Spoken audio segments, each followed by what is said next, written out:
this project, I decided to focus on editing. I'm familiar with editing, and it's an area of film I would be keen to do in the future. As well as this, I've learnt some new stuff which I was excited to use in my own films. In this film, I experimented with visual effects and colour grading mostly.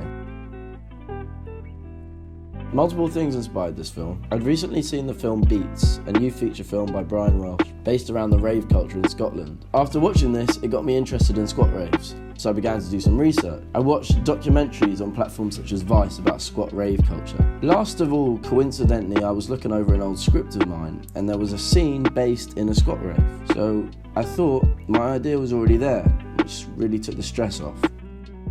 Although we'd done lessons on After Effects, I thought I'd top up my knowledge about looking at channels on YouTube such as Film Riot.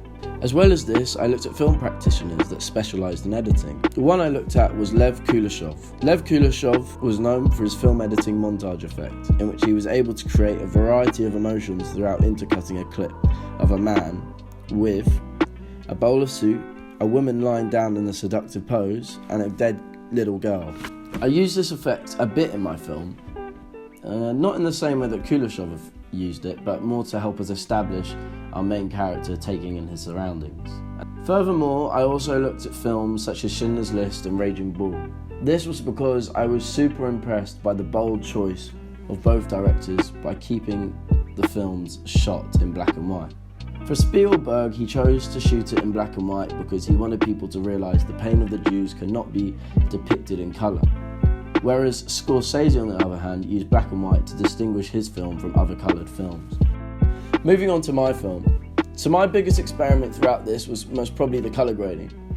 I wanted to start the film in black and white and go into colour.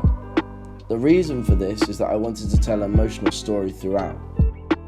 By beginning in black and white, I wanted to suggest this kind of sense of loss or sadness that this main character of ours had. And throughout the film, it slowly goes into colour to show him increase his happiness. As we go around this 360 pan of all these boys taking drugs, I chose to overlap the second lap of the 360 pan. This was because I wanted to suggest that while he was taking the drugs, as he was becoming to come up, this little bit of happiness was kicking in. When we cut to his opening his eyes, we fade into colour. This suggests that the drug has fully kicked in. I chose to overlap my footage to give off this idea of disorientation. I played it at a slower pace so that it created a kind of drug-induced effect. Last of all, another big experiment for me, because I've never really done it and I've never used After Effects within my films, I diluted the pupil of one of my actors to create the effect of him pinging in response to taking MDMA.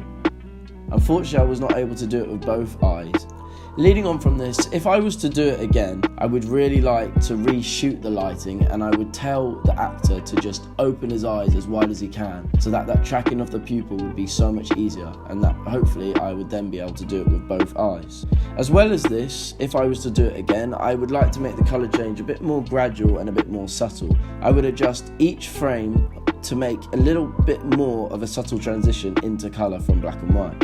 I would have liked to experiment with the Kuleshov effect a bit more as well, taking more shots to help establish the setting. For example, maybe people doing lines of cocaine, maybe speakers or other people dancing.